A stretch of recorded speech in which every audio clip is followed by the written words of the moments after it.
binibiro ko nga yung mga mayayaman kong kaibigan, yung mga malalaking taipan. Sabi ko, naiingit ako sa inyo dahil kahit napakalaki ng korporasyon ninyo, nahawak ninyo, pagka inutos ng CEO, ng boss, tapos na. Pagka ako nag-utos, marami pa akong kukumbinsin. Sabi, dito sa gobyerno, pagka meron ka naisip na bagong initiative, bagong idea, siyempre ilalapit mo dun sa rank and file, di ba? Para ito, implementin nyo ito. Naku, ang sagot na laging bumabalik. Ay sir, hindi pwede yan. Baka makuha kami. Yung mga mayaman, pay your taxes. I will be announcing formally, because I would like to have the list completed. Lahat kayong mga milyonary mayaman dito sa Pilipinas, pay your taxes or I'll invite you for questioning. Ganun lang ang gusto ninyo. That's the way that you understand it. Payaman kayo ng payaman, milyonary. Do I collect the right taxes? You're cheating government. You're destroying the Filipino people. It won't happen during my watch. Una nga rito ay nang binantaan ni Pangulong Duterte ang business tycoon at may-ari ng Mighty Corporation na si Alexander Wong Choo King dahil sa bigo itong magbayad ng tamang buwis sa gobyerno. Sa katunayan, umabot sa 3 kasong tax evasion ang isinampa ng Bureau of Internal Revenue o BIR sa Department of Justice laban sa Tobacco Company noong unang bahagi ng 2017 dahil na rin sa paggamit ng peking tax stamps at sa lumalaking utang na buwis sa pamahalaan. Tinatayang nasa 37.88 billion pesos ang utang sa buwis ng Mighty Corporation. Tinawag ito ng Pangulo na isang economic sabotage dahil sa bilyon-bilyong pisong buwis na sanay na sa kaban ng bayan. Sa kalaunan, dahil na rin sa political will ng Pangulo, nagbayad ang Tobacco Company sa pamahalaan ng 30 bilyong piso bilang tax settlement at dagdag na 10 bilyong pisong buwis at penalty. Ayon sa Pangulo, may tuturingan niya itong pinakamalaking tax settlement sa buong kasaysayan ng Pilipinas. This will be the biggest tax settlement on record. It will produce a windfall for government which is significant since we have to face the unexpected costs of rebuilding Marawi and Ormoc. Ayon sa palasyo, gagamitin sa infrastructure projects ng Administrasyong Duterte ang bilyon-bilyong binayad ng Tobacco Company. Matapos nito, sunod-sunod ang naging paghabol ng administrasyon sa mga oligarchs na niloloko ang gobyerno.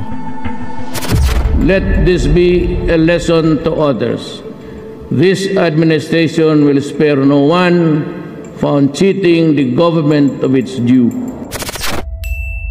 Binalaan din ni Pangulong Duterte ang business tycoon, chairman at CEO ng Philippine Airlines na si Lucio Tan na ipasasara niya ang NAIA Terminal 2 kung hindi nito babayaran ang mga utang sa gobyerno. Simula pa ng kanyang administrasyon noong 2016, hindi na maikakaila ang maanghang na banat ni Pangulong Rodrigo Duterte laban sa ilang miyembro ng malalaking negosyo sa bansa na binansagang oligarch. Para kay Pangulong Duterte, kung may iiwan siyang legasiya sa bansa, ito ay ang pagbuwag ng oligarkiya. Alamin natin sa SMNI Special Report na ito kung paano nga ba ito nagawa ng Pangulo. Oligarchs ang tawag sa maliliit na grupo ng makapangyarihang tao na karaniwan ay may kontrol sa resources ng bansa para sa interes ng kanilang mga negosyo. Sila mga naghaharing uri na gustong kumontrol sa politika at ekonomiya ng bansa gamit ang kanilang impluwensya at pera.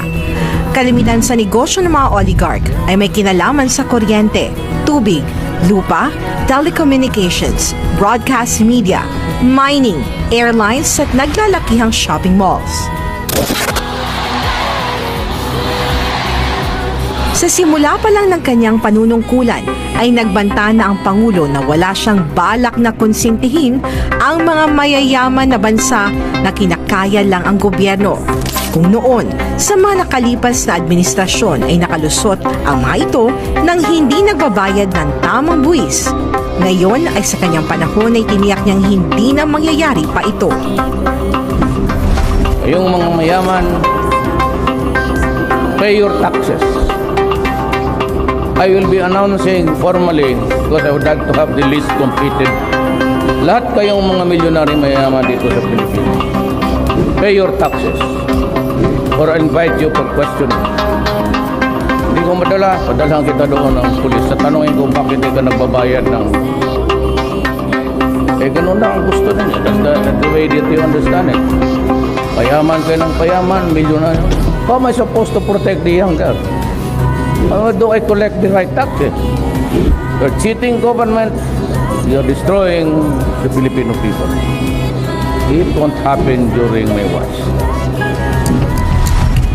Una nga rito ay nang binantaan ni Pangulong Duterte ang business tycoon at may-ari ng Mighty Corporation na si Alexander Wong Choo King dahil sa bigo ito magbayad ng tamang buwis sa gobyerno. Sa katunayan, umabot sa 3 kasong tax evasion na isinampa ng Bureau of Internal Revenue o BIR sa Department of Justice laban sa Tobacco Company noong unang bahagi ng 2017. Dahil na rin sa paggamit ng peking tax stamps at sa lumalaking utang na buwis sa pamahalaan.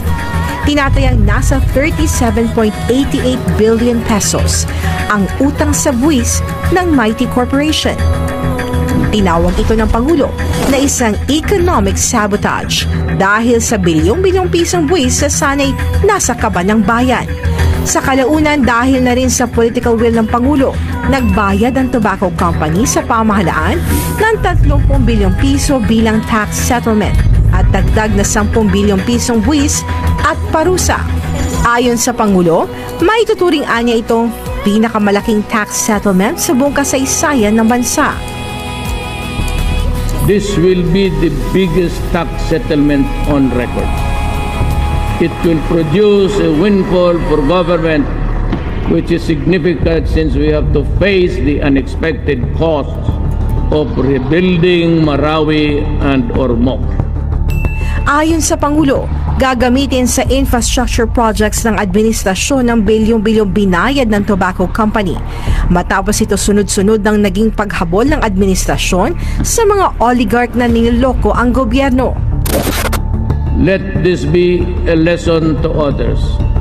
This administration will spare no one found cheating the government of its due.